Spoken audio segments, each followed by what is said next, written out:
नमस्ते साथियों, कक्षा 10 की प्रश्नावली 5.3 के भाग 3 में हम क्वेश्चन नंबर 10 से आगे के प्रश्नों को हल करेंगे। इससे पहले के प्रश्नों को हमने अपने इस श्रृंखला के 5.3 प्रश्नावली के 2 भाग इस श्रृंखला में पढ़े हैं, जिसमें से हम पहले भाग में प्रश्न 1, 2, 3 को हल किया था और आगे के प्रश्न 4 से लेकर 10 के प्रश्नों को हमने दूसरे भाग में पढ़ा था। दूसरे भाग के बाद हम अब तीसरे भाग में आगे के प्रश्नों का हल कर रहे हैं। इससे पहले हम बात कर लेते हैं भाग 2 में हमने जो क्वेश्चन नंबर 10 पढ़ा था, उसमें क्वेश्चन नंबर 10 में हमने इस प्रकार की 10वें क्वेश्चन में एक एपी यानी सिर्फ समांतर श्रेणी बनाकर ही बताई थी, लेकिन इस क्वेश्चन में एक बात और पूछी गई थी कि 15 पदों तक इनका योग और ज्ञात कीजिए। तो इसके लिए हमें अपने पास जो सूत्र है उस सूत्र को लिखना पड़ेगा और उस सूत्र में काम आने वाले पद, जैसे मान लीजिए ये अपने पहले पद की एपी है, इस एपी में जो प्रथम पद बनेगा जिसको हमने ए नाम दे रखा है या ए नाम से उसको लिखते हैं, उसका मान है 7 और इनका सार्वंतर जो है वो हो जाएगा, दूसरे पद में से पहले पद का अंतराल हम निकालते हैं तो हमें सार्वंतर प्राप्त हो जाता है 4। तो इसके माध्यम से हमें 15 पदों तक योग निकालने का और बोला गया था, वो हमने वहाँ पे मिस कर दिया था। यहाँ हम इसको पूरा कर रहे हैं। S15 निकालने के लिए अपने SN का सूत्र लिखेंगे। SN बराबर होता है n/2 बड़े कोष्टक में 2a + n-1 इंटू d। अब देखिए आगे हम इसको जब हल करेंगे तो S15 के लिए यानी 15 पदों तक योग निकालने के लिए n का मान 15 होता है बटा 2, बड़े कोष्टक में 2 गुणा a है तो 2 गुणा हम 7 लिखेंगे, a का मान 7 है, 2 गुणा 7 प्लस n-1 की जगह हम 15 - 1 लिखेंगे और d की जगह हम लिखेंगे 4। अब हम इस व्यंजक को पूरा हल करते हैं। जैसे मान लीजिए एक बार 15/2 को 15/2 ही रहने देते हैं, फिर हम इन दोनों का गुणा करते हैं, कितना आ जाता है 14। फिर देखिए इन दोनों का जो बाकी है वो 14 आ जाएगा और 4 से गुणा हो गए 56 आ जाएगा। यहाँ पे हमने ये 15 - 1 की बाकी भी कर ली और 4 से गुणा भी कर लिया, तब 56 आया है। अब हम क्या करेंगे, 15/2 के गुणा में इन 14 और 56 का जोड़ लिख देंगे जो कि कितना आएगा 70।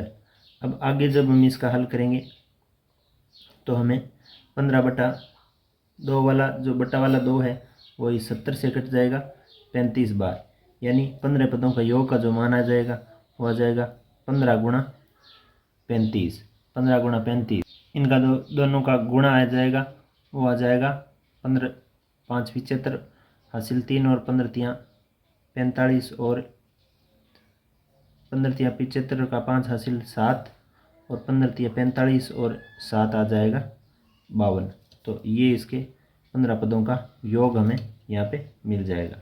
ठीक इसी प्रकार यही प्रक्रिया हमें इस प्रश्न में भी करनी है। इस प्रश्न के लिए दूसरे भाग का जब हम हल करेंगे तो इसका a जो आएगा यानी प्रथम पद 4 आ जाएगा और इसका जो d आ जाएगा यानी सार्वंतर जो है वो इस पद में से यह पद घटाने से आता है, तो -1 में से -4 करेंगे तो d का मान -5 आ जाएगा और n जब 15 पदों की बात हो रही है तो n का मान आ जाएगा 15। तो इसमें हम S15 निकालेंगे तो सूत्र अपना यहाँ पे लिखा हुआ है, मान आ जाएगा 15/2 यानी n/2 की जगह 15/2, यहाँ n/2 की जगह 15/2 लिखेंगे।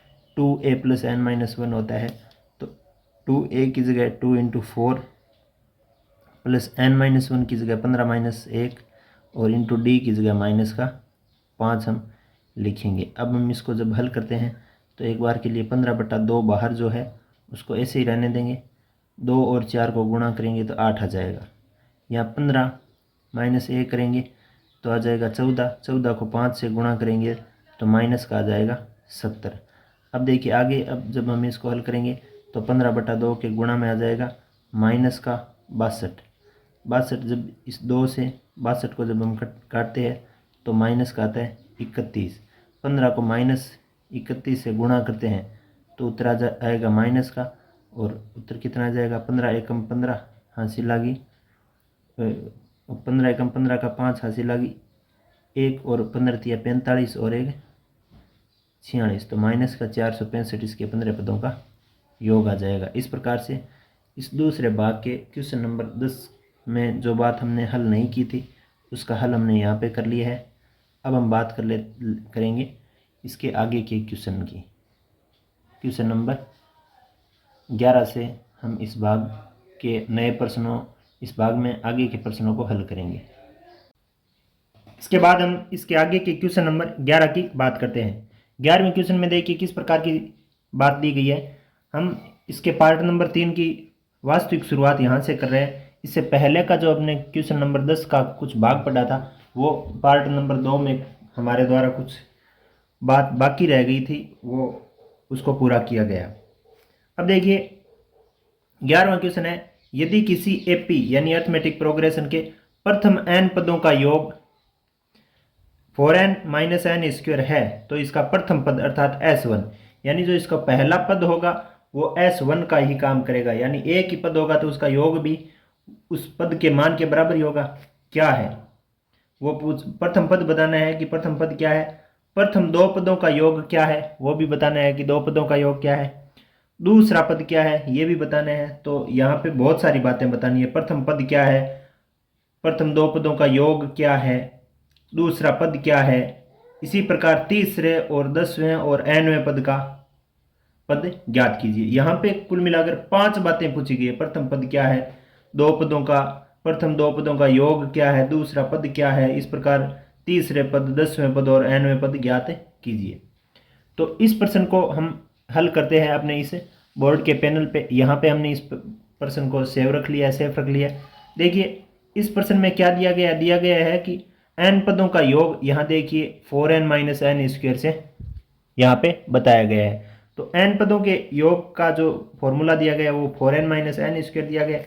प्रथम पद क्या हो जाएगा, जैसे n का मान 1 रखेंगे तो वहाँ पे कितने पदों का योग आ जाएगा, एक ही पद का योग, और पहले एक पद का योग पहले पद के बराबर होता है, यानी जो प्रथम पद होता है वो S1 के बराबर ही होता है। अब देखिए 4n - n² की जगह हम 4 गुणा 1 लिख देंगे, क्योंकि n का मान 1 लिखा है, n² की जगह 1 का स्क्वायर, तो 4 गुणा 1 4 हो जाएगा, 1 का स्क्वायर 1 हो जाएगा, 4 - 1 कितना हो गया 3। एक पहला आंसर तो हमें यहाँ पे प्राप्त हो गया है कि प्रथम पद ज्ञात कीजिए। इसमें पूछा गया था कि प्रथम पद क्या है, तो प्रथम पद इसका 3 है, एक उत्तर ये हो गया। अब दो पदों का योग पूछा है, प्रथम दो पदों का योग क्या है, इस प्रश्न में ऐसा पूछा गया है कि प्रथम दो पदों का योग क्या है, तो प्रथम दो पदों का योग क्या हो जाएगा, S2 हो जाएगा। S2 यानी हम जो योग वाले सूत्र में ये जो 4n - n² का फॉर्मूला दिया गया है इसमें n की जगह 2 रख देंगे, तो 4n यानी 4 गुणा 2, n की जगह 2 रखना पड़ेगा, n² - 2 का स्क्वायर, तो इन दोनों का जो गुणा आ जाएगा वो 8 हो जाएगा और 2 का स्क्वायर 4 हो जाएगा।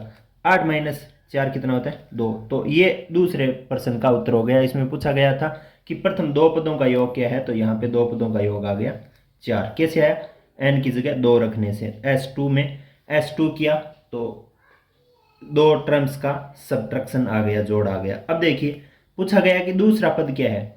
ध्यान देना, कोई भी श्रेणी के प्रथम दो पदों का पहला पद ज्ञात हो और दो पदों का योग ज्ञात हो तो हम कैसे पहले पद में से क्या करते हैं, जो दोनों पदों का योग होता है उसमें पहले पद को हम घटाते हैं, बाकी करते हैं। तो S2 - S1 करेंगे, यानी पहले दोनों पदों का योग फिर उसके प्रथम पद को हम घटाएंगे। जैसे मान लीजिए अपने पास दो पद इस प्रकार से है, जैसे एक पद 5 है और दूसरा पद मान लीजिए कि 5 के अलावा कोई अन्य पद आ गया, जैसे 5 के साथ आ गया 9, तो इन दोनों पदों का योग वास्तव में कितना है 14। तो इन दोनों पदों का योग हमारे पास उपलब्ध हो, जैसे दो पद है, यहाँ पे क्या है, जब इनका जोड़ क्या हो 14 हो तो कितना आएगा। ठीक उसी प्रकार है, जैसे मान लीजिए कि प्रथम पद 3 है, दूसरा पद क्या है कि जुड़ के 4 आ जाए, तो हमें क्या करना पड़ेगा, यहाँ पे अक्स की जगह हम क्या मान लेंगे, अक्स की जगह मानेंगे कि 4-3 आ जाएगा, यानी जो S2 यानी दो पदों का योग था उसमें से पहला पद घट जाएगा, तो इसका जो मान अंतर है वो क्या होगा, दूसरे पद का काम करेगा, अक्स का काम यहाँ पे करेगा। अब देखिए नेक्स्ट इसको हम आगे हल करते हैं। तो S2 माइनस S1 करने से जो 4 योग था उसमें से पहला पद घट गया, 3 घट गया, तो दूसरा पद क्या आ गया, 1 आ गया। यहाँ पे इस प्रकार से पूछा गया था कि दूसरा पद क्या है, यहाँ इसमें पूछा गया है कि दूसरा पद क्या है, तो हमने दूसरा पद यहाँ पे बता दिया कि 1 है, आंसर नंबर 3 हो गया। अब देखिए सार्वंतर हम निकाल लेते हैं, सार्वंतर के बिना आगे का प्रक्रिया हम हल नहीं कर पाएंगे। सार्वंतर क्या होता है, दो क्रमिक पदों का अंतराल, दूसरे पद में से पहले पद का मान घटाएंगे तो सार्वंतराल आ जाएगा। तो दूसरा पद हमारे पास कितना है, 1, और पहला पद अपने को कितना प्राप्त हुआ है, 3। तो 1 में से जब 3 घटाएंगे तो इसका मतलब सार्वंतर क्या है, -2 इसका सार्वंतर है, -2 सार्वंतर हमारे को प्राप्त हुआ है यहाँ पे। अब देखिए -2 सार्वंतर के बाद हम इस प्रकार क्या करेंगे, तीसरे पद, 10वें पद और nवें पद का भी मान ज्ञात करेंगे।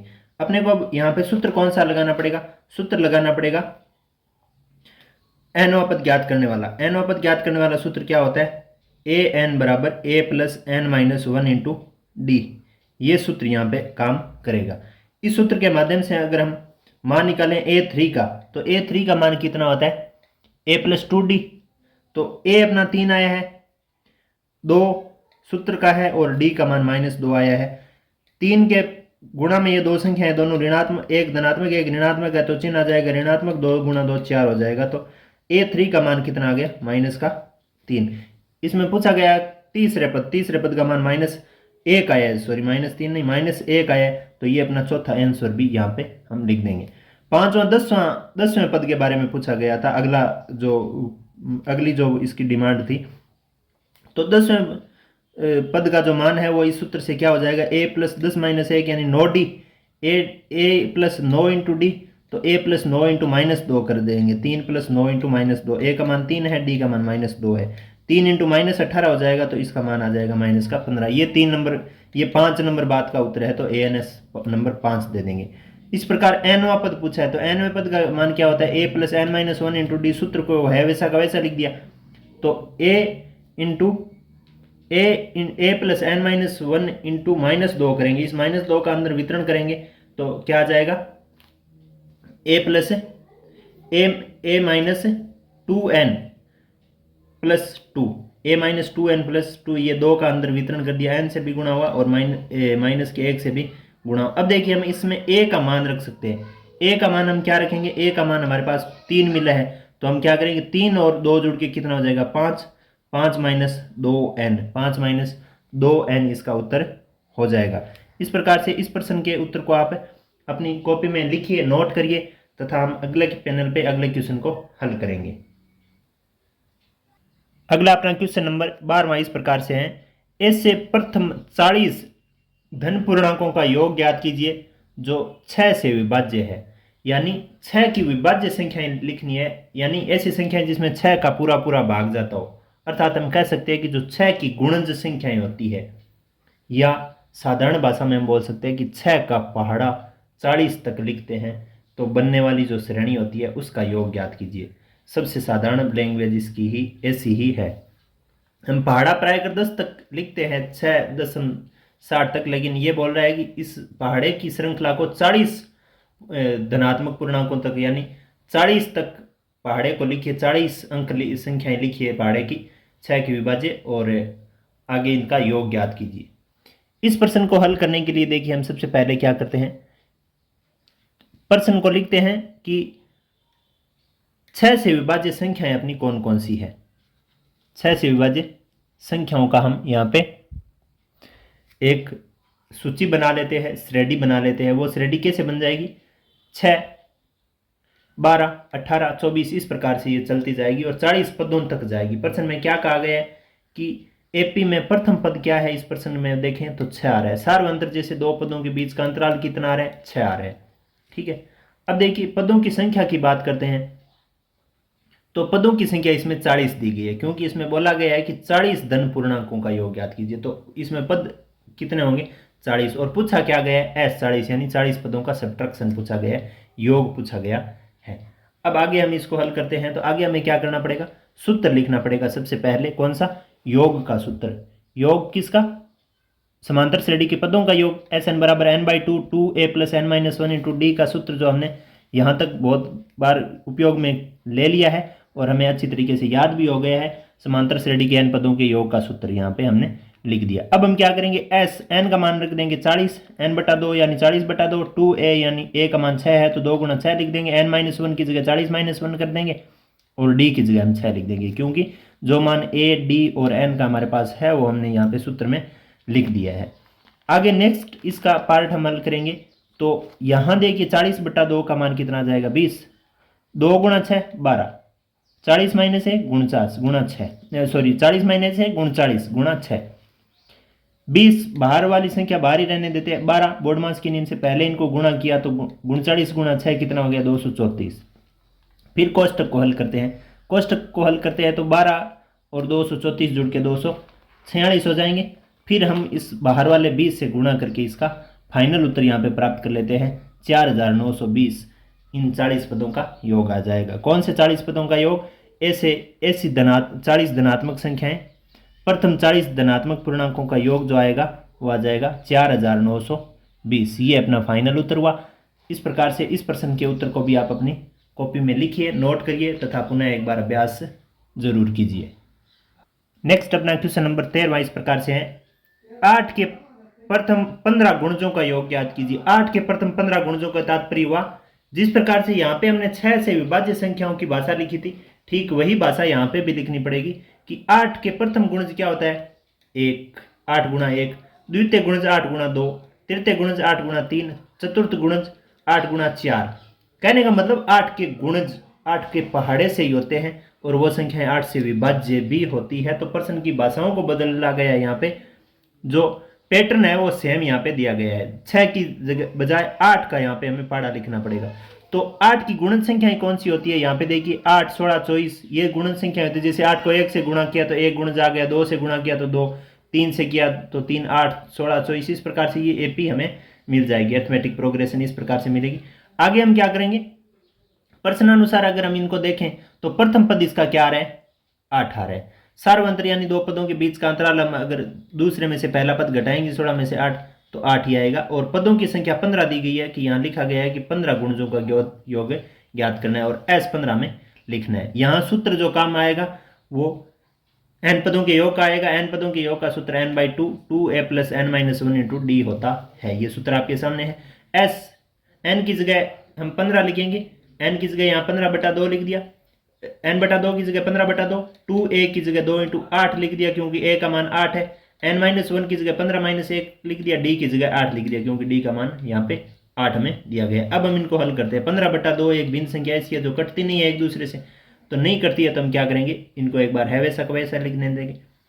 2 गुणा 8 16 हो जाएगा और 15-1 14 हो जाएगा और 8 का 8 हो जाएगा। फिर देखिए 15/2 इनका जो 16 मान है वो यहाँ रहने देते हैं, 14 को 8 से गुणा करके 112 हम यहाँ पे लिख देंगे। अब 15/2 के बाद 15/2 के बाद जो आने वाला कोष्टक है उनमें जो संख्याओं का योग आ जाएगा वो आ जाएगा 16 और 112 कितना होता है 128। 128 को जब हम इस नीचे वाले दो हर के 2 से काटेंगे तो 64 बार कटेगा और 15 गुणा 64 को अगर हम हल करेंगे तो इसका मान आ जाएगा 960। इस प्रकार से इस 13वें प्रश्न का उत्तर जो हमें मिला है वो मिला है 960, यानी 8 के प्रथम 15 गुणजों का जो योग मिला है वो 960 मिला है। इस प्रकार से हमने इस 11वें 12वें और 13वें प्रश्न के हल को अपने इस पैनल पे कर लिया है, हल कर लिया है। आप इसको आप अपनी कॉपी में नोट करिए, लिखिए, यहाँ रोक के आप 12वें 13वें और 11वें प्रश्न के हल को आप नोट कर सकते हैं, लिख सकते हैं। आगे हम आगे के पैनल पर आगे के क्वेश्चनों को हल करेंगे। नेक्स्ट अब हम बात करेंगे अगले क्वेश्चन की। अगला क्वेश्चन है अपना क्वेश्चन नंबर 14। देखिए किस प्रकार से लिखा गया है कि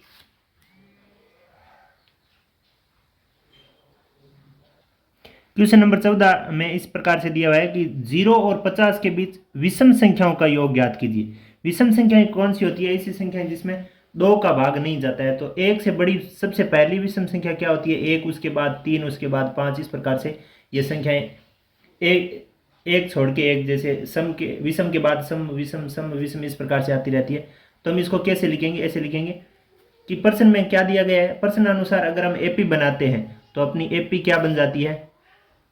एपी बनती है 1, 3, 5 और लास्ट का जो 50 से पहले की जो विषम संख्या है वो इस एपी का लास्ट पद हो जाएगा। तो पहले की विषम संख्या 50 से पहले जो तुरंत पहले विषम संख्या आती है होती है 49, 49।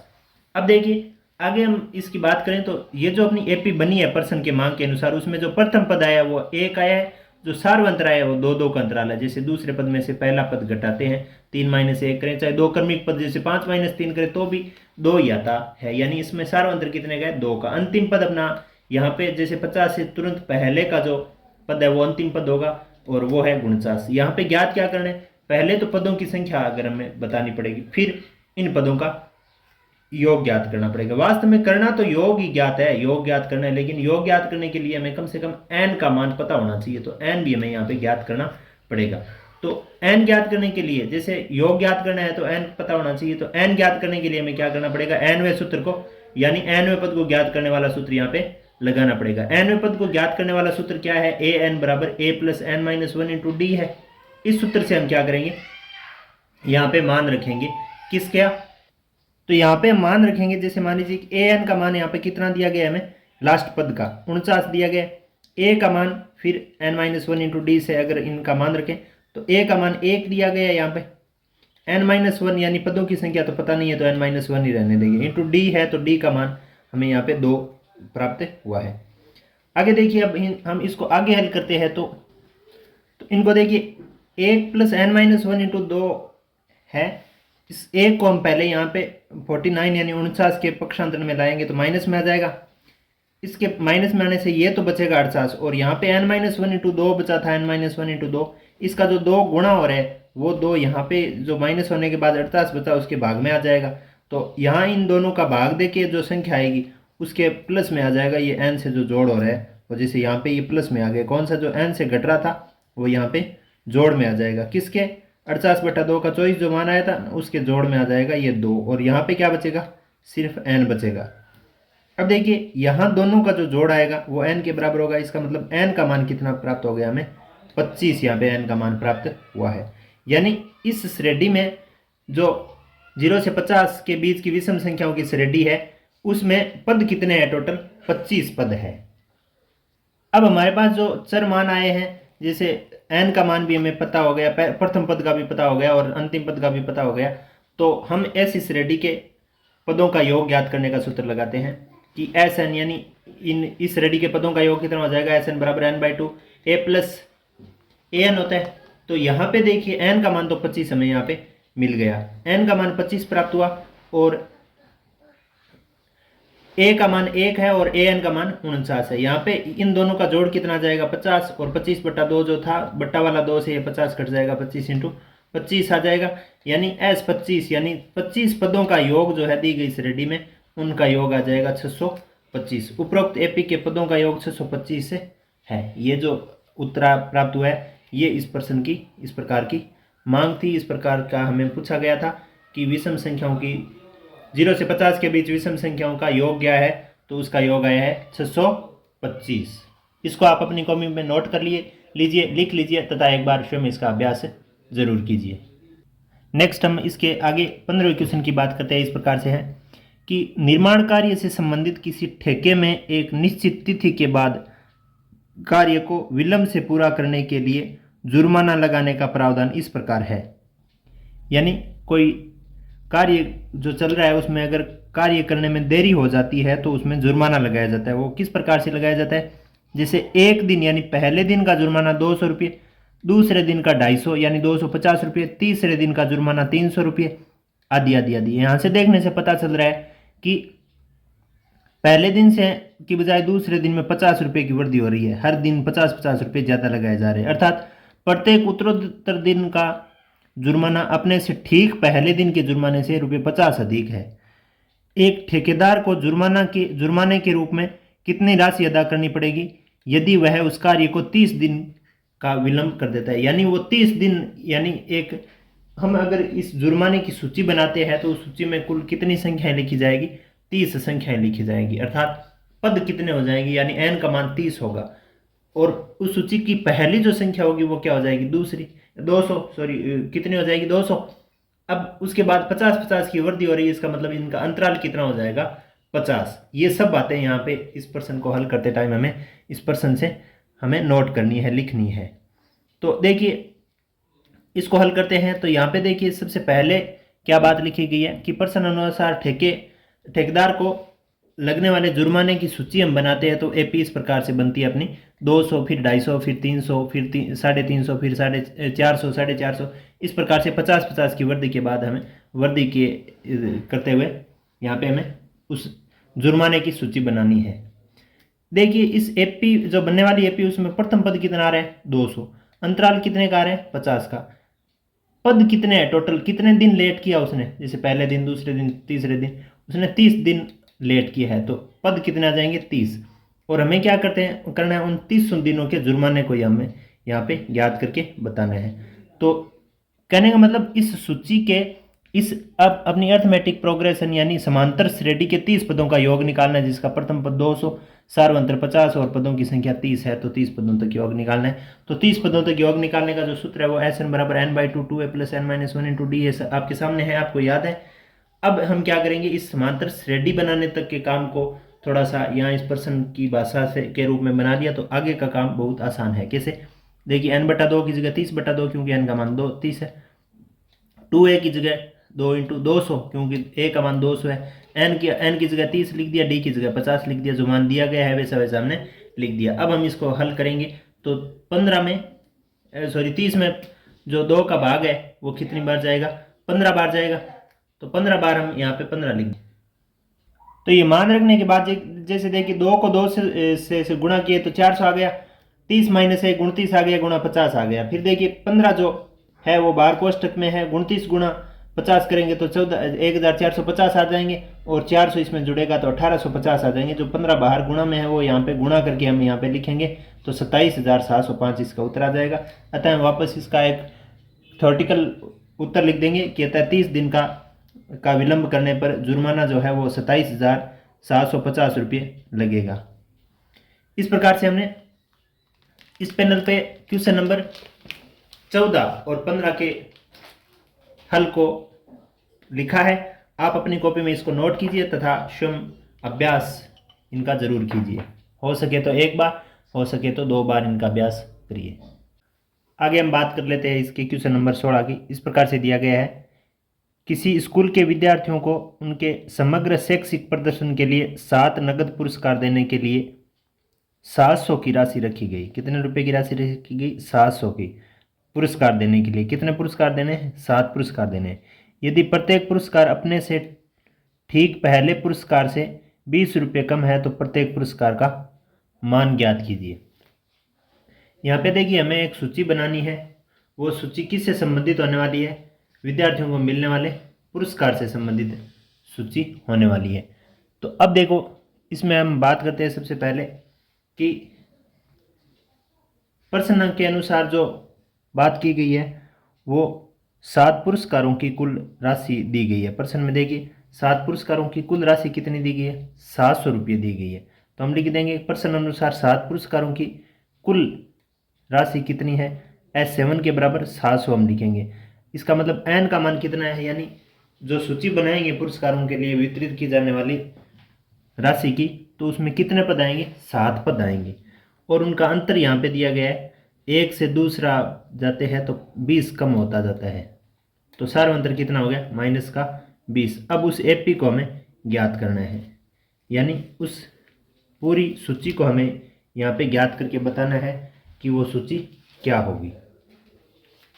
तो अब देखिए आगे हम इसको हल करते हैं। तो सबसे पहले हमें इसका संबंधित सूत्र लिखना पड़ेगा कि यहाँ पे पदों का योग दिया गया है 700। तो SN का मान लिख देंगे। SN बराबर, SN का सूत्र लिखेंगे, SN बराबर n/2 बड़े कोष्टक में 2a + n - 1 × d।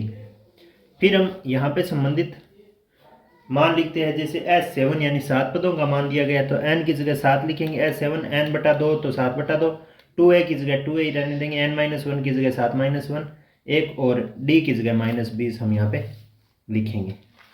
आगे जब हम इसको हल करेंगे तो देखिए क्या प्राप्त होने वाला है।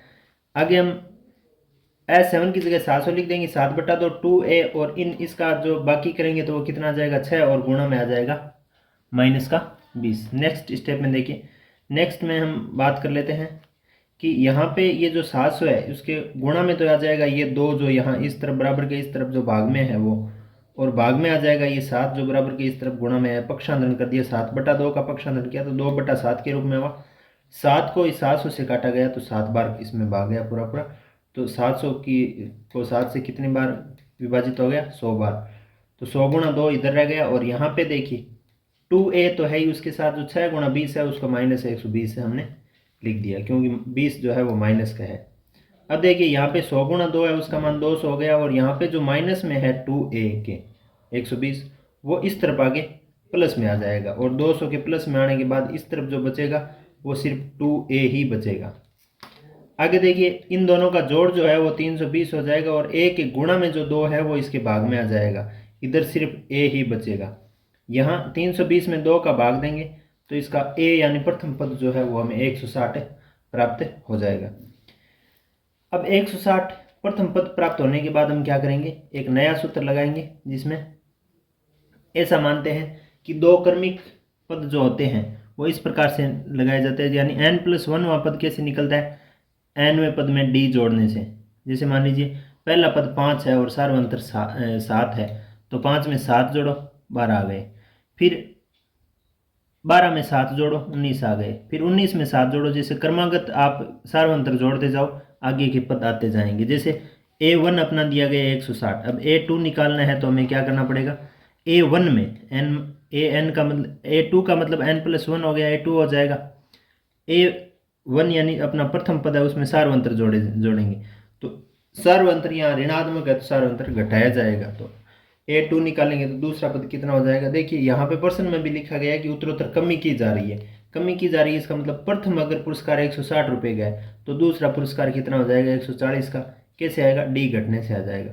फिर 140 में से 20 घटाएंगे तो तीसरा पुरस्कार आ जाएगा 120 का, फिर 120 में से 20 घटाएंगे तो 100 आ जाएगा चौथा पुरस्कार। पाँचों पुरस्कार पाँचों नंबर का जो पुरस्कार है वो 100 में से 20 घटाने से 80 आ जाएगा, फिर 80 में से 20 घटाने से 60, और 60 में से 20 घटाने से 40। इस प्रकार से 7 जो अपने पुरस्कारों की जो राशि है वो इस प्रकार से हो जाएगी। 160 पहला पुरस्कार, 140, 120, 100, 80, 60 और 40।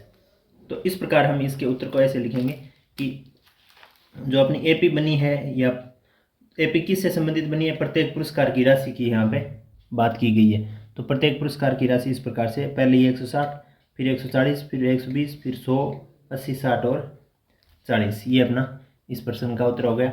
आप इस प्रश्न के उत्तर को अपनी कॉपी में नोट कर लीजिए तथा एक बार स्वयं आप इसका अभ्यास जरूर कीजिएगा।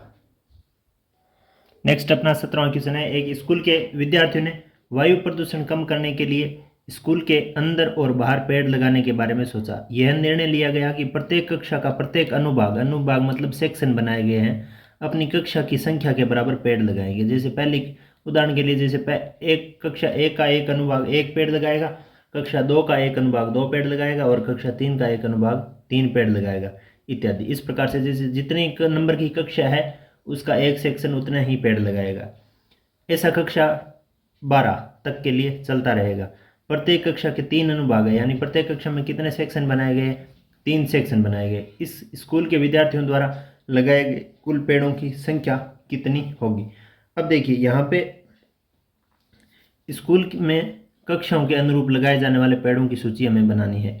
वो सूची कैसे बनेगी, जैसे कक्षा नंबर कितनी है और उसमें अनुभाग कितने हैं, कक्षा कौन से नंबर की कक्षा है और उसमें अनुभाग टोटल कितने हैं, उसके बारे में हमें लिखना पड़ेगा। तो देखिए पहली कक्षा, दूसरी कक्षा, तीसरी कक्षा, प्रत्येक में 3-3 अनुभाग है, तो पहला जो पद आएगा वो पहली कक्षा के लिए 1 × 3 आ जाएगा, 3 अनुभाग है।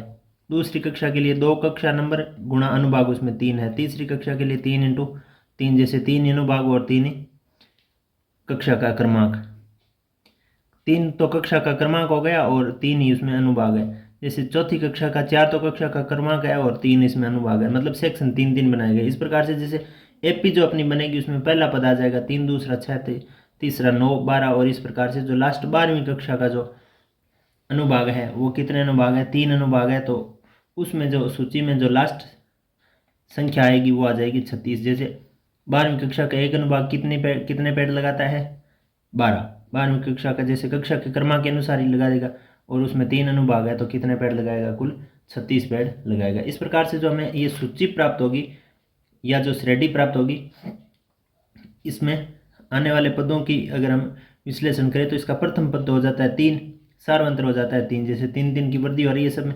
और एन यानी इसमें पदों का जो क्रम आएगा या पदों की जो संख्या आएगी वो आ जाएगी 12, क्योंकि 12वीं कक्षा तक स्कूल है, पहली से लेकर 12वीं तक की कक्षाओं के लिए 12 इसमें पद होंगे।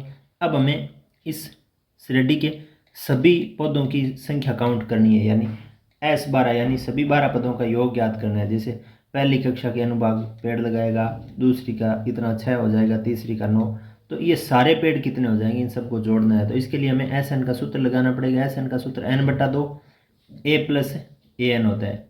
अब देखिए आगे हम जब इसको नेक्स्ट हल करते हैं तो S12 का मान कितना हो जाएगा, 12/6, 12/2 ये 2 से ये कट के 6 आ जाएगा।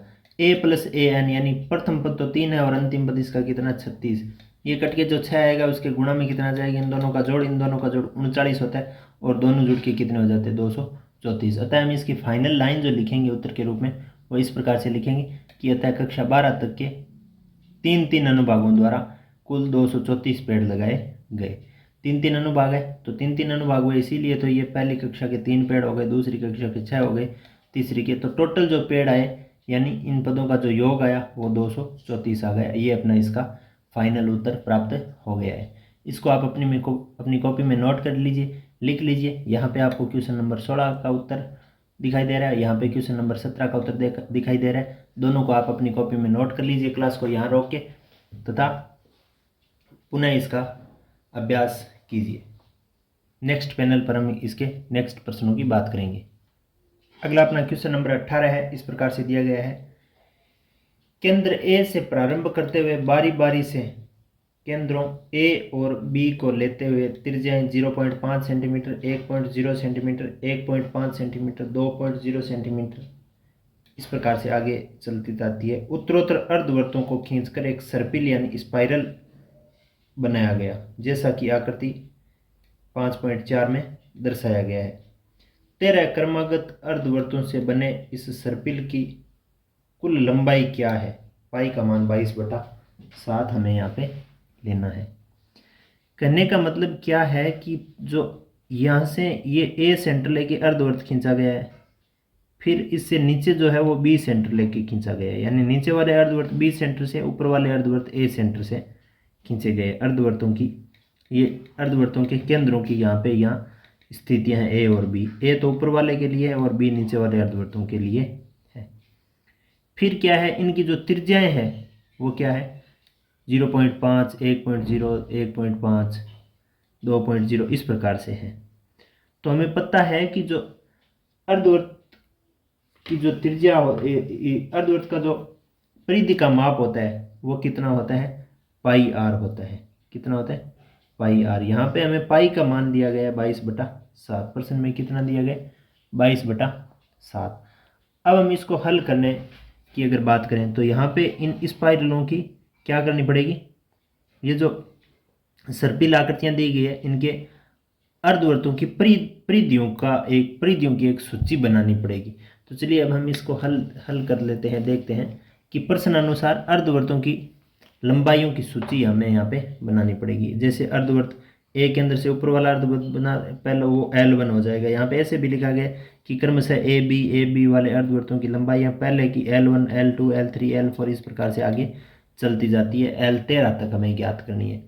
13 अर्धवृत्तों की लंबाई हमें यहाँ पे ज्ञात करके बतानी है। प्रश्न अनुसार अर्धवृत्तों की लंबाइयों की सूची तैयार करते हैं। तो अर्धवृत्त की परिधि क्या होती है, πr, और पाई यहाँ पे कितना लेनी, 22/7 प्रश्न में दिया गया 22/7। और तो इसका πr का तात्पर्य क्या हो जाएगा, 22/7 × r। नेक्स्ट अब देखिए, अब हम क्या करते हैं, ये जो पाई है ना, इसको हम एक बार बाहर गुणा में ही रख लेते हैं, अंदर एक सूची बना लेते हैं इनकी त्रिज्याओं के गुणांकों की। जैसे पाई के गुणा में त्रिज्याएं आनी है, तो हम इन सब के सब एक सूची बना लेते हैं जिसमें त्रिज्याएं क्रमशः किस प्रकार से दी गई है। जैसे 0.5, 1.0, 1.5, इस प्रकार से हमने त्रिज्याओं की एक सूची बना ली और 22/7 को बाहर ही रख दिया। इसका मतलब इन सभी अर्धवृत्तों की जितनी भी स्पाइरल में परिधियां आई है, जैसे L1, L2, L3, उनका जो माप आएगा वो आएगा 22/7 गुणा में इन सभी सूची के इस पूरी सूची का योग। इस पूरी सूची का हमें क्या करना पड़ेगा, जोड़ करना पड़ेगा। जोड़ करने के बाद गुणा करेंगे हम किसे, 22/7 से, क्योंकि ये जोड़ किसकी है, परिधि का, और परिधि प्रत्येक बार परिधि किससे गुणा हो रही है, 22/7 से। तो हमने यहाँ पे उभयनिष्ठ लेके एक बार रख लिया है कि पूरे इस स्पाइरल की जो लंबाई है, इस सर्पिल की लंबाई जो है वो 22/7 गुणा S13, मतलब इन सभी त्रिज्याओं का योग, क्रमागत त्रिज्याओं का योग। अब देखिए हमें क्या करना है, ये जो क्रमागत त्रिज्याएं हैं जिनसे जो सूची बन रही है, उसमें जो प्रथम माप आ रहा है वो 0.5 सेंटीमीटर का है, अंतराल जो है वो भी 0.5 सेंटीमीटर का है। एन यानी पदों की संख्या इसमें 13 है। यहाँ पे इसमें दिया गया है कि 13 क्रमागत अर्धवृत्तों से बने इस सर्पिल की कुल लंबाई हमें बतानी है। तो एन का मान कितना है, 13। अब हमें क्या लगाना पड़ेगा, एस एन का सूत्र लगाना पड़ेगा। एस एन के सूत्र में क्या आता है, n/2 2a + n-1 × d। बहुत बार हमने इस सूत्र को पढ़ लिया है। अब तक हमें इस सूत्र में सभी बातों को पता चल गया होगा कि कौन सा एक कैसे 2 से a गुणा करना, a को गुणा करना पड़ता है, n में से 1 घटाना पड़ता है गुणा d करके, फिर ये इन दोनों के मापों को जोड़ना पड़ता है। इस प्रकार से हमने काफ़ी क्वेश्चन कर लिए है इस सूत्र के माध्यम से। यहाँ पे देखिए, यहाँ n का मान 13 दिया गया है, तो n की जगह 13 लिख दिया। 2 गुणा a है तो a की जगह 0.5 लिख दिया। n का मान 13 है तो 13 - 1 लिख दिया। d का मान 0.5 है तो 0.5 हमने लिख दिया। अब देखिए 13/2 एक ऐसी भिन्न है जो एक दूसरे से कट नहीं रही है, तो 13/2 एक बार यहीं रहने देखिए। 2 गुणा 0.5 को हम गुणा करेंगे, 2 और 0.5 को तो 1 आ जाएगा। 13 में से 1 कम किया तो 12 आ गया, यहाँ प्लस के चिन्ह के बाद 12 आ गया, फिर गुणा में 0.5 आ गया। अब 12 गुणा 0.5 को हम पहले गुणा करेंगे तो इसका माप आ जाए, मान आ जाएगा 6, और 1 यहाँ पे गुणा में है, तो 13/2 के गुणा में क्या आ जाएगा, 1 + 6। 1 + 6 का मान कितना होता है वो हम यहाँ पे लिखेंगे, बताएंगे 1.6 का माप। तो 1.13/2 के गुणा में क्या आ जाएगा, 7। कौन सा 7, यहाँ पे जो 1 + 6 आया है वो। अब देखिए, अब 13 अर्धवृत्तों की कुल लंबाई निकालनी है, तो कुल लंबाई क्या थी, पाई इंटू इन परिधियों का योग। तो परिधियों का योग तो हमने प्राप्त कर लिया 13/2 इंटू 7। अब हमें क्या करना पड़ेगा, इसके पाई के मान से गुणा और करना पड़ेगा 22/7 से। देखिए यहाँ पे 22/7 इंटू S13 इस सर्पिल के सभी लंबाइयों की माप था, तो यहाँ पे पाई का मान 22/7 इंटू जो S13 आया है 13/2 इंटू 7, इसको हमने हल किया, गुणा किया, तो यहाँ से 22 से ये 2 कैंसिल हो गया, 11 12, इस 7 से ये 7 कट गया, तो ऊपर 11 गुणा 13 बचा। 11 गुणा 13 को गुणा किया तो कितना मान आ गया, 143। अतः उपरोक्त जो सर्पिल की जो कुल लंबाई आई है वो 143 सेंटीमीटर हमें प्राप्त हुई है। इस प्रकार से इस प्रश्न के हल को भी हमने अपने इस पैनल पे हल कर लिया है। आप क्लास को यहाँ रोक के इस प्रश्न के हल को आप अपनी कॉपी में उतार लीजिए, लिख लीजिए। अगर आपके पास कॉपी पेन की व्यवस्था अभी नहीं है तो इसका स्क्रीनशॉट ले लीजिए और इसका स्वयं एक बार अभ्यास जरूर कीजिएगा। नेक्स्ट अपना क्वेश्चन नंबर 19वां इस प्रकार से दिया गया है कि 200 लट्ठों यानी लॉग्स की ढेरी के रूप में इस प्रकार रखा जाता है कि सबसे नीचे वाली पंक्ति में 20 लट्ठे, उससे अगली पंक्ति में 19 लट्ठे, उससे अगली पंक्ति में 18 लट्ठे इत्यादि आकृति भी दी गई है। इस प्रश्न में 200 लट्ठे कितनी पंक्तियों में रखे गए तथा सबसे ऊपरी पंक्ति में कितने लट्ठे हैं। इस प्रश्न को हल करने के लिए हमें क्या करना होगा, इस लट्ठों की जो ढेरी है वो इस प्रकार से हमें दी गई है। देखिए तो यहाँ पे एक समांतर श्रेणी हमें यहाँ पे निरूपित करनी पड़ेगी। समांतर श्रेणी जो निरूपित करेंगे तो वो समांतर श्रेणी किस प्रकार से आएगी, देखते हैं कि पहला जो संख्या का जो पहला पद होगा वो हो जाएगा इस पहली पंक्ति के लट्ठे, फिर दूसरी पंक्ति में लट्ठे दिए गए हैं, पहली में 20 है, दूसरे में 19 है, तीसरे में 18 है, फिर आगे क्रमागत 17, 16, 15, 14, 13, 12, 11, 10 इस प्रकार से आएंगे ही आएंगे। अब वो कितनी दूर तक आएंगे यानी ये कितनी पंक्तियां बनेगी वो बताना है, और लास्ट पद यानी लास्ट ए एन पर लास्ट जो पंक्ति आएगी उसमें कितने लट्ठे आएंगे वो ज्ञात करना है। तो यहाँ पे वास्तव में क्या करना है, एक तो हमें एन का मान ज्ञात करना है कि इसमें पंक्तियां बनेगी कितनी, यानी इस श्रेणी में संख्या कितनी होगी। पहली पंक्ति पहला जो मान आएगा वो 20, फिर 19, फिर 18। तो ऐसे अगर हम इन लट्ठों को रखें तो 200 लट्ठे रखने के लिए कितनी कतारें बनानी पड़ेगी, यानी कितने पद होंगे। दूसरा जो लास्ट पद होगा ए एनवा पद होगा उसका मान कितना होगा, यानी लास्ट पंक्ति में कितने लट्ठे आएंगे वो हमें यहाँ पे बताने पड़ेंगे। तो देखिए इसको हल करने के लिए हम क्या करते हैं, सबसे पहले इस प्रश्न से संबंधित जो बातें दी गई है वो हम यहाँ पे लिख लेते हैं कि प्रश्न अनुसार लट्ठों की जो सूची है वो इस प्रकार से दी हुई है कि 20, 19, 18 इस प्रकार से। फिर हम क्या करेंगे, यहाँ पे एक बात दी गई है कि एस एन का जो मान है यानी लट्ठों के जो योग का मान है वो है 200। कुल लट्ठे कितने हैं, 200। प्रथम पद यानी प्रथम पंक्ति में कितने लट्ठे हैं, 20। और डी सार्वंतर यानी अगले एक पद से अगला पद लाने के लिए कितना अंतराल आ रहा है, एक की कमी आ रही है तो -1 इसका हो गया सार्वंतर। एक तो हमें इसका लास्ट पद ज्ञात करना है कि लास्ट जो पंक्ति आएगी उसमें कितने लट्ठे हैं, और पंक्तियों की संख्या यानी एन का मान भी हमें यहाँ पे बताना है।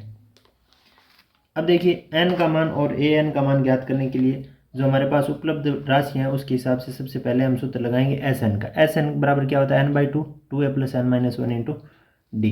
तो अब एन एस एन का मान 200 है, n/2 2a की जगह 2 × 20 हो गया, n - 1 इंटू डी की जगह -1 इसका मान हम रख देंगे। अब क्या करना है, एस एन का मान 200 हमने लिख ही दिया, n/2 की जगह n की बट्टा में 2 था वो यहाँ पे हमने गुणा में ले लिया है, 200 के गुणा में। यहाँ n बच गया, इन दोनों का गुणा कर दिया 40 आ गया, n - 1 और -1 का अंदर वितरण कर दिया तो अंदर वितरण किया तो ये n तो हो गया माइनस का और 1 हो गया प्लस का। ठीक है, अब आगे देखिए इसकी समीकरण, इन दोनों का गुणा 400 बन गया। इसकी समीकरण में देखो n आ गया बाहर और अंदर बन गया 41 - n। 41 कौन सा, ये 1 और ये 40 जुड़ के 41 हो गया, माइनस का n यहाँ पे है ही। अब देखो 400 के बराबर क्या रहेगा, इस n का अंदर वितरण करेंगे तो 41 n हो जाएगा और n का यहाँ इस n से करेंगे तो -n² हो जाएगा। फिर हम पक्षांतरण करके द्विघात समीकरण यहाँ पे हम बना लेते हैं। द्विघात समीकरण कैसे बनेगी, n इस तरफ आएगा तो प्लस का आ जाएगा, 41 n इस तरफ आएगा तो माइनस का आ जाएगा, और जो 400 है वो पहले से यहाँ पड़ा है, बराबर में क्या बचेगा 0 से, क्योंकि यहाँ ये दोनों पद हम बराबर के इस तरफ लेके आ गए। अब हम क्या करेंगे, द्विघाती सूत्र लगाएंगे जो श्रीधराचार्य ने पूर्ण वर्ग बनाने की विधि के दौरान दिया था। द्विघाती सूत्र है -b + -b² - 4ac under root में बट्टा 2a। तो यहाँ a b और c क्या है कि 2 घात का जो चर का गुणांक है वो है a और 1 घात के चर का गुणांक वो है b और अचर पद है वो c।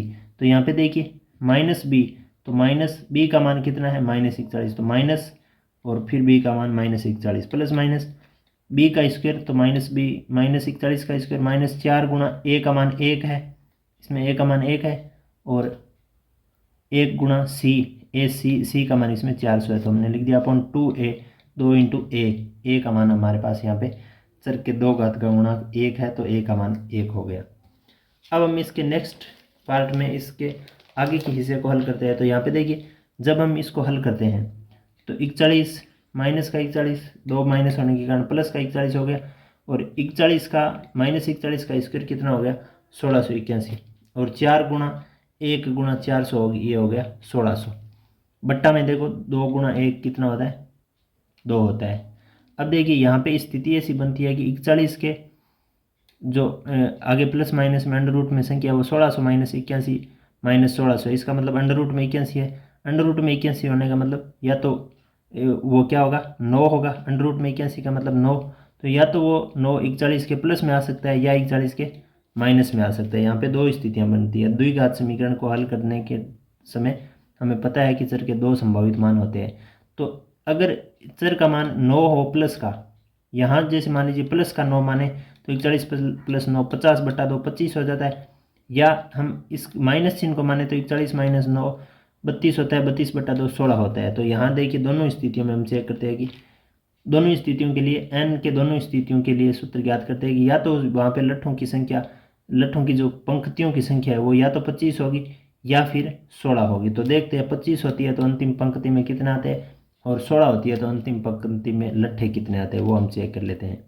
जैसे यहाँ हम an का सूत्र लगाएंगे तो an का सूत्र क्या हो जाएगा, a + n - 1 × d।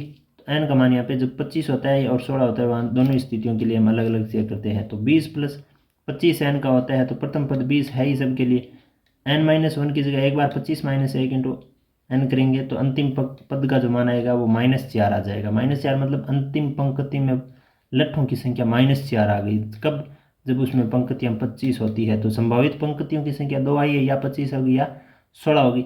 अगर 25 होती है तो अंतिम पंक्ति में लट्ठों की संख्या -4 आ रही है। और जब लट्ठों के जो कतारों की संख्या है वो अगर 16 होती है तो अंतिम पंक्ति में देखिए 20 प्लस प्रथम पद प्लस n - 1 यानी 16 - 1 × -1 d वाला 20 - 15 5 यानी 5 लट्ठे हो सकते हैं। ये स्थिति संभावित है, हो सकती है। ऐसा नहीं हो सकता कि अंतिम पंक्ति में माइनस लट्ठों की संख्या हो जाए। अंतिम पंक्ति में लट्ठों की संख्या ऋणात्मक नहीं हो सकती। अतः an का मान क्या संभावित है, 5 संभव है। ये -4 संभव नहीं है क्योंकि अंतिम पद माइनस का नहीं हो सकता, क्योंकि अंतिम पद का तात्पर्य यहाँ पे उस कतार में लट्ठों की संख्या से संबंधित है। तब n का मान क्या होता है, 16 होगा और अंतिम पंक्ति में 5 लट्ठे होंगे। जैसे पंक्तियों की संख्या कितनी होगी, 16 हो गई और अंतिम पंक्ति में लट्ठों की संख्या कितनी हो जाएगी, 5 हो जाएगी। इस प्रकार से इस 19वें प्रश्न के हल को आपने समझा। इसको आप अपनी कॉपी में लिखिए, नोट करिए तथा इसको एक बार स्वयं अभ्यास जरूर कीजिए। नेक्स्ट अपना 20वां क्वेश्चन इस प्रकार से दिया गया। देखिए, एक आलू दौड़ यानी पोटैटो रेस में प्रारंभिक स्थान पर एक बाल्टी रखी हुई है जो पहले आलू से 5 मीटर की दूरी पर है तथा अन्य आलुओं को एक सीधी रेखा में परस्पर 3 मीटर की दूरियों पर रखा गया है। इस रेखा पर 10 आलू रखे गए हैं। इस प्रकार का चित्र हमें पुस्तक में देखने को मिल रहा है। ये जैसे मान लीजिए बाल्टी पड़ी है, उसे 5 मीटर दूरी पर पहला आलू है, फिर 3 मीटर की दूरी पर, फिर 3 मीटर की, फिर 3 मीटर की दूरी पर आलू है। प्रत्येक प्रतियोगी बाल्टी से चलना प्रारंभ करता है, निकटतम आलू को उठाती है, उसे लेकर वापस दौड़कर बाल्टी में डालती है, दूसरा आलू उठाने के लिए वापस दौड़ती है, उसे उठाकर वापस बाल्टी में डालती है। ऐसा वह तब तक करती है जब तक कि सभी आलू बाल्टी में न आ जाए। उसमें प्रतियोगी की कुल कितनी दौड़ लगानी पड़ेगी। पहले हमें संकेत दिया गया है कि पहले और दूसरे आलुओं को उठाकर बाल्टी में डालने के लिए दौड़ी गई दूरी कितनी हो जाएगी, 2 × 5 प्लस 2 × 5 प्लस 3। देखिए इसको हम यहाँ पे सॉल्व करते हैं। तो इसे सॉल्व करने के लिए हमें क्या लिखना पड़ेगा, इससे संबंधित बनने वाली हम एपी लिखेंगे कि यहाँ पे अरिथमेटिक प्रोग्रेशन जो है या समांतर श्रेणी क्या बनेगी।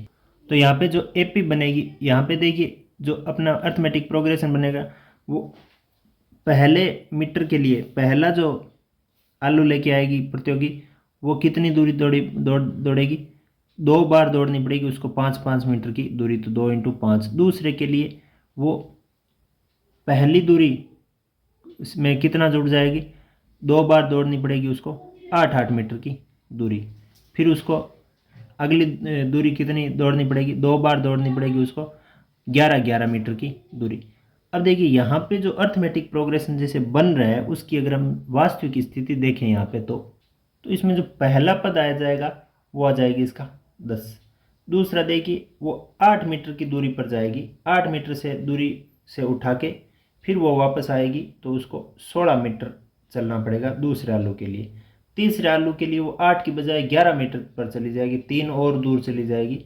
तो उस प्रकार 11 दूना उसको 22 मीटर की यहाँ पे दूरी चलनी पड़ेगी। फिर वो 3 मीटर और दूर चला जाएगा आलू, पहले जो 11 मीटर पे आलू मिल रहा था वो अब की बार 14 मीटर पे मिलेगा, और 14 को पहले जाएगी उस पर और वापस लाएगी, तो उसको 28 मीटर की दूरी इस प्रकार से चलनी पड़ेगी। अब हम इस प्रकार से अगर सभी पदों को निकालें तो हम निकाल सकते हैं, अन्यथा हम यहाँ पे ऐसे लिख देंगे कि इसका जो अंतिम 10वां आलू होगा वो 32 मीटर दूरी पर मिलेगा।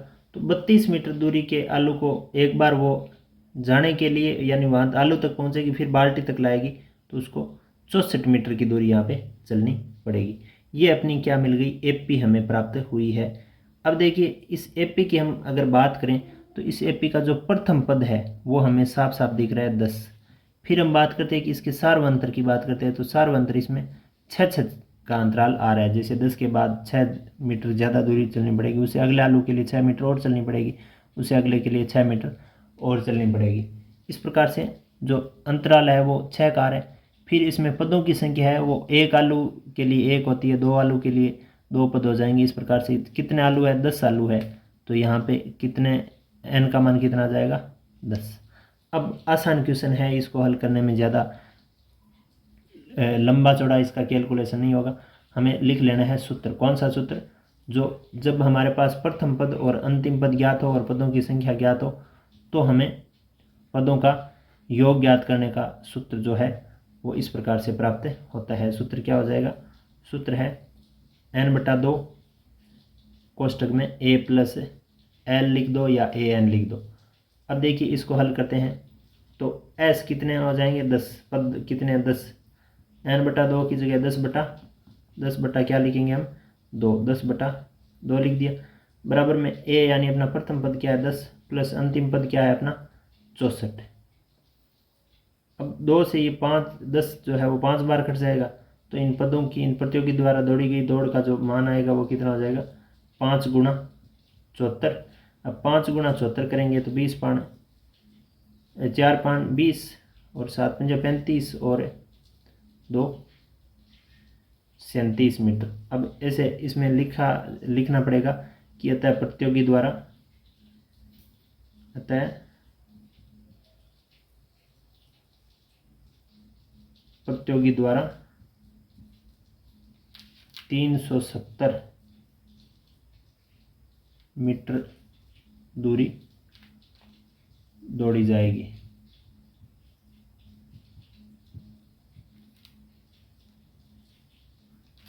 ये अपना हो गया इसका आंसर।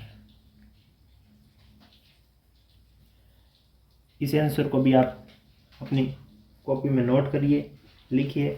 इस प्रकार से हमने इस 5वीं प्रश्नावली के सभी बिंदुवत प्रश्नावलियों को हल कर लिया है। आपने इन क्लासों को पूरा देखा, इसके लिए आपका बहुत बहुत धन्यवाद। हमारे चैनल पर अगर आप पहली बार विजिट कर रहे हो तो क्लास को लाइक कीजिए, चैनल को सब्सक्राइब कीजिए तथा अन्य आपके दोस्तों तक इस क्लास को शेयर ज़रूर कीजिए। इस प्रश्नावली के बाद हम आगे की प्रश्नावलियों का भी अध्ययन करेंगे। ध्यान रहे इस प्रश्नावली में 5.3 प्रश्नावली भी है जो परीक्षा की दृष्टि से ज़्यादा महत्वपूर्ण नहीं है, ऐच्छिक प्रश्नावली है। ऐच्छिक प्रश्नावलियों का अध्ययन हम अंतिम क्लासों में करेंगे। जैसे अपनी ये जो नेसेसरी एग्ज़ाम की प्रश्नावलियाँ हैं वो पूरी हो जाएगी, तो फिर हम लगातार जितनी भी ऐच्छिक प्रश्नावलियाँ आई है उनका भी हम अध्ययन करेंगे।